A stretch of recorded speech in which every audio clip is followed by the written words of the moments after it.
Hello, friends, and welcome back to Read Aloud with Mrs. Owens.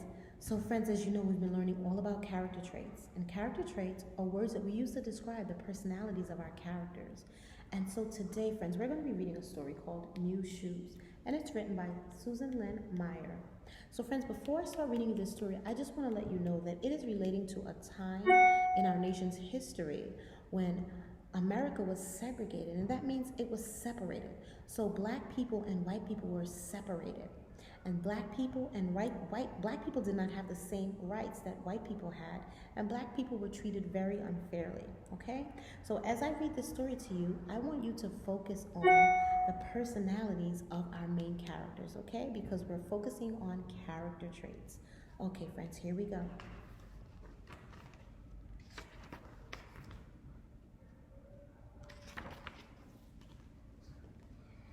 My cousin Charlotte hands me the package as we stand outside Johnson's shoes. If you could have any shoes in the window, I ask, which ones would you choose? Those, Charlotte says, pointing to red sandals. What about you, Ella May? Today I chose saddle shoes. They'd be just right for back to school. But I know full well, it's just wishing. Money's too tight for new shoes.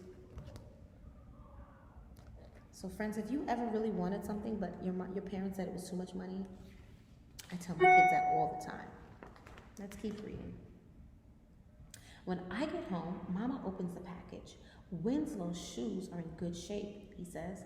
She hands them to my brother Clayton. That's the way we always hand them down. Winslow's shoes go to Clayton, Charlotte's go to me. I clean Charlotte's old shoes, but when I put them on, they pinch my toes. I show Mama. Mama sighs. We'll just have to scrape together money for new shoes. Shoes I pick out myself? I can't believe it. On Saturday, we're going to Johnson's. Friends, it seems like our character is really, really excited about going to get some new shoes. Let's keep reading. On Saturday morning, when we walk in, the bell jingles. Mr. Johnson looks our way. Behind us, the door jingles again. A girl with yellow curls walks in with her daddy. Mr. Johnson heads towards them.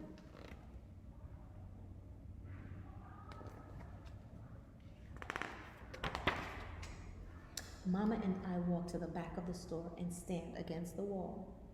That blonde-haired girl tries on shoes, posing in front of the mirror. I sigh. Were we here first? But I know colored people always have to wait.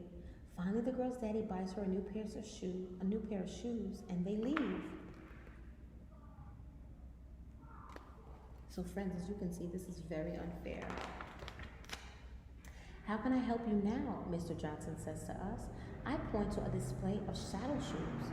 I want to try those on, sir, I say. I hear Mama suck in her breath. We'll do something different, Ella May, she says. We'll make a picture of your feet for Mr. Johnson. But I start to say, pencil and paper are over there, gal, Mr. Johnson says to Mama. So friends, as you can see, Mr. Johnson doesn't even address Mama with any respect. He calls her gal like she's his child. Let's keep reading. Mama traces my feet. Mr. Johnson takes the paper and comes back with a shoebox. Mama holds the shoe next to me. Mr. Johnson fidgets. Yes, I think these will fit, Mama says, as she counts out money.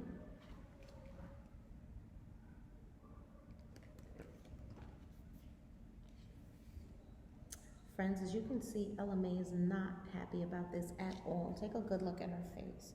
She looks really upset, and I would be too, wouldn't you? Let's keep reading. Rain is pouring. Rain is pouring down when we leave. Mama snaps open the umbrella. Mama, I say, can't colored folks try on shoes? Mama sighs. No. But then she puts a smile on. Let's think about how nice your feet will look for school.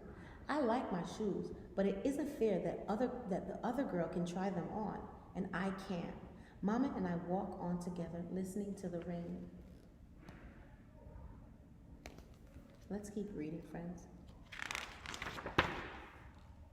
The next day in the schoolyard, I showed Charlotte my shoes, but then I tell about what happened at Johnson's. Charlotte nods. That happened to me too, she whispers. Even though I have new shoes, I feel bad most of the day. But during spelling, I had an idea. I tell Charlotte as we walk home. Yes, she says, I'll help. Friends, I wonder what the idea is. Let's see. So Charlotte and I do chores. We scrub, we pick the last green beans, we mind babies. Most folks say they can't pay much. Never mind, I say, we'll work for a nickel and a pair of outgrown shoes. Wow, friends, I'm noticing a lot of really nice character traits about these two girls, Charlotte and Ella May. At the end of the month, we line up the shoes on empty shelves in an old barn next to our house. Charlotte scoops up the coins. I'll go buy the polish, she says. Friends, I wonder what they're up to. Let's keep reading. While she is gone, I clean the shoes with soft rags, and then I pull out all the dirty shoelaces. I wash them in lots of soapy water until the water squeezes off them clean. I hang the laces on the clothesline to dry in the sun.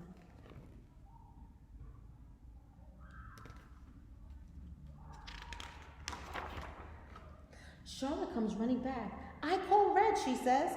She uses a nickel to pry open the red tin, and I open the black.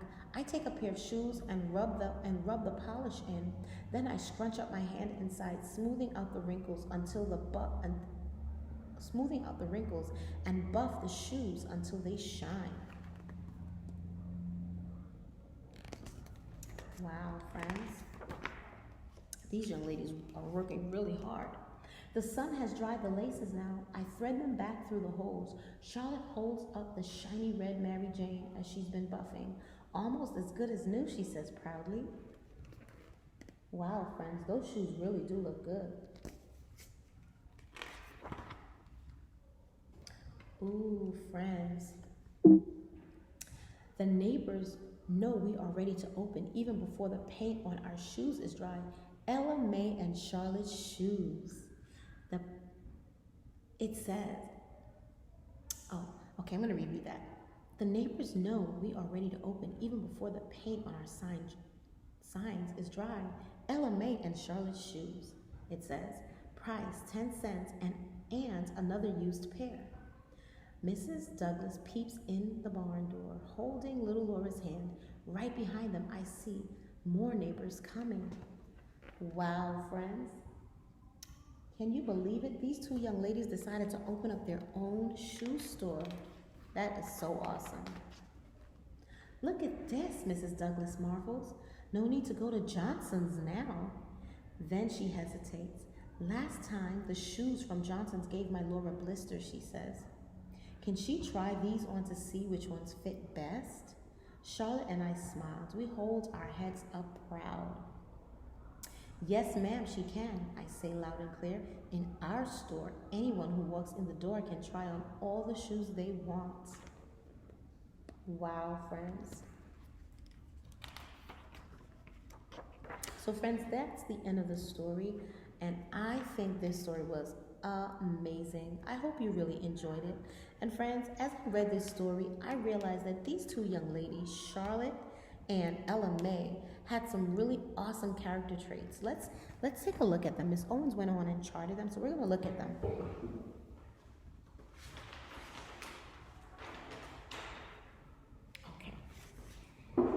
Okay, friends. So, Ella May and Charlotte. So, friends, as I was reading the story, at the very beginning, I noticed that Ella May is the young lady that was with her mom buying the shoes in the store.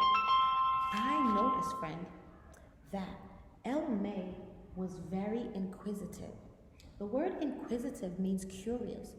She wanted to know, why can't black people try on shoes? She said, that's not fair, right? So that shows me that she's very inquisitive. She's asking questions. She wants to know why. And so, friend, another character trait that I noticed was that she's very hardworking. And not only is she hardworking, but Charlotte is also hardworking. They're both hardworking. These girls took care of babies. These girls were cleaning, and they were just doing so many different chores to make sure that they were able to get their funds, their money together so that they could open up their store. Okay, I'm looking back in the book because I want to make sure that I don't overlook. So it says they scrubbed floors, they picked the last green beans, and they took care of people's children, right? And they did it all for just a nickel and a pair of outgrown shoes. So they were really hardworking. They were both very compassionate. And when you're compassionate, you care about how people feel. And we could see that so clearly in the story. These girls were compassionate. They knew how it felt to be mistreated because of their color. And they knew how bad it felt to go into a store and wanting to try on shoes that they were paying for and were not able to try them on. And this made them feel really, really bad. And so, friends, it caused them to be compassionate, where they didn't want anybody else to have that experience and to feel the way that they did. So they decided to do something about it. And friends, that leads me into the last character trait. These young ladies are entrepreneurs. Entrepreneurs, friends, are people that start their own business. They don't work for anybody. They work for themselves. And friends, I love that about these two young ladies. These two young ladies realized that their people, black people, were being treated unfairly. And they said, you know what? I want to be a part of the solution. I want to do something to change this. And they decided that they were going to open up their own store, okay? And that is amazing. So friends, if you see something that's unfair and unjust, you can always be a part of the solution, okay? You can think of ways that you can go about changing things from how they are to how you think they should be. And friends, I don't want to forget about Charlotte. Charlotte is very supportive. Charlotte was Ella Mae's friend and her cousin. And we see that when Ella Mae had that idea and that light went off in her brain, that light bulb went off, she decided to tell her friend and her cousin Charlotte. And Charlotte said, you know what? I had the same experience and I'll help you. So Charlotte was very supportive. And friends, we all need friends like that are supportive, right? So I hope you really enjoyed this story. I really did. And I think it was a really, really great story. It showed that even as a child, you guys can make a difference. When you see something that's unfair, you can come up with a plan to do something about it. So I hope you enjoyed reading this story, New Shoes, and I hope that you will remember that as you read your stories, I want you to take some time and focus on the characters' traits in the story, okay? You can take a little pen or a pencil and a piece of paper, and you can jot down the character traits. Okay, what makes this character special? What makes this character unique? What makes this character shine above the rest? So friends, I hope you have a wonderful day, and I can't wait to see you next time. Bye.